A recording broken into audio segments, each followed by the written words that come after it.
Hey everybody, it's Lynnea and I have another video for you today on the Whimsy Stamps YouTube channel. Today I'm going to be mixing some of the new release items that just released a few days ago. I'm using the Footprints background as well as the Slimline Connected Bubbles frame die set. I'm going to be mixing that with some older items, the polka dot stencil and the Sew and 2 stamp set. So to start off with, I'm going to make some backgrounds with the Footprints background stamp. I've inked it up with Versamark ink, and I'm just going to lay a piece of white cardstock over the top. I'm going to repeat this process 3 times so that I have a total of 4 pieces of cardstock, and I will white heat emboss this with just some fine detail white powder. It's hard to see right now because it's white on white, but I'm going to bring in my inks and do a little bit of blending. So as I blend, I'll just kind of explain a little bit about these cards. I'm making 2 Slimline cards today, and when I saw this Footprints background stamp, I thought to myself, I'm like, oh, look at these cute little baby footprints. So I thought that I would make a couple of baby cards.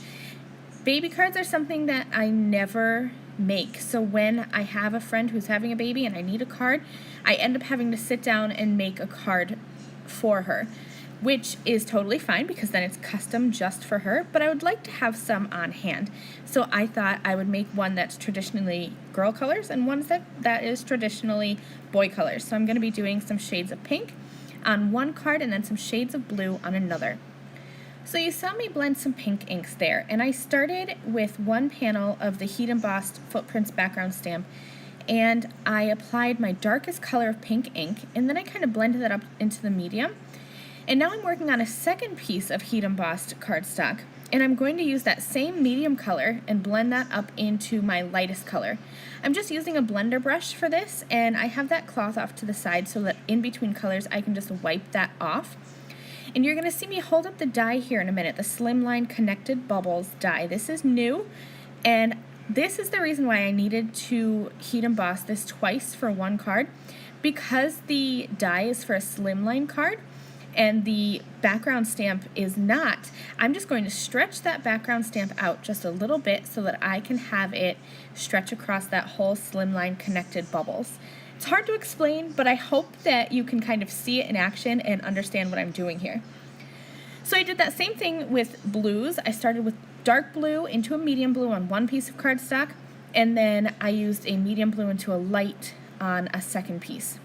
And when I die cut my first piece, my dark into my medium, I die cut the bottom of that Slimline Connected Bubbles die. Now that I'm moving on to my second piece, where I'm using the lightest color of ink and the medium color, I'm going to die cut the top of the Slimline Connected Bubbles. And it's just I'm going to use these pieces as like a puzzle piece. So it's totally okay that it's not going to be continuous. I'll show you later how it's all going to work out. I wanted to have a simple background for my Slimline card, so I grabbed the polka dot stencil. I love stencils like this that are so versatile that it could be snow. If you did bright colors, it could be confetti. For me, I just wanted to use it as a polka dot in the background. So I'm going to use some gray ink, and I'm going to just use a little bit of tape to hold that onto my card and a little bit of tape as well for masking.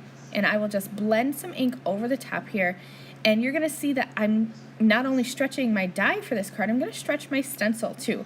This is what I do a lot of times for using stencils on Slimline cards, because my stencil is a 6x6 stencil and my Slimline card is 8 1/4 inches long. I'm just going to stencil once and then shift this down, use a bit of tape again to mask off so that I don't go off the top of my stencil, and finish blending ink onto the bottom of my card. And just like that, I have a full stenciled Slimline card, and you can't even tell. So now it's time to puzzle piece these pieces together. So I'm going to use some liquid glue. You could definitely, before die cutting, use some double-sided adhesive on the back of this Slimline Connected Bubbles die. I didn't think of it, so I'm just going to use liquid adhesive, and I'm using an adhesive that's going to dry strong and really hold on tight so that these pieces don't go anywhere. I have a fine tip applicator on here because this frame is kind of skinny, so I can just add a little bit of glue, and then I'm going to add this right to the center of my Slimline card. Once I have that there, I'm just going to start puzzle piecing these pieces back in. And this is where you're going to be able to see that it doesn't matter that I didn't blend one continuous piece of cardstock for that emboss resist technique, because I just took the pieces and kind of made them work for what I wanted them to be. So when I die cut the top of this Slimline Connected Bubbles die from the lighter pieces of cardstock, I can just puzzle piece those pieces back in to the top of my card. And for the darker ones, they're going to go right at the bottom. So I just kind of selected the pieces that were whole with the colors that I wanted, and I'm just going to piece them back together for both the blue and the pink. This went super quick, super easy. I started with the bigger pieces. I found that was easier, and then the little pieces that would have left over. So rather than weeding through all my pieces and trying to find those little ones first, I got the big ones out of the way, and then all I had left over were the little ones, and it was easy to find the correct places for them and pop them in and puzzle piece them in as well.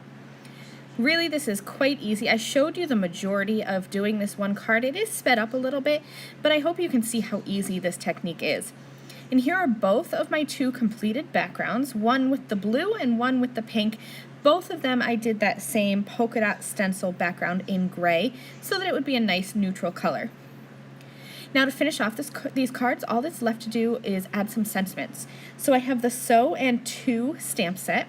It's a cute little 3x4 stamp set, and I just created these little sentiment strips that say "Too sweet for words." I mounted them up with some foam tape and added them to the center-ish of my cards, and I added some little pearl gem type things to and match. These cards so pink are for the all girl, done. blue Thanks for the boy. for joining me. I will see you guys again really soon. Bye.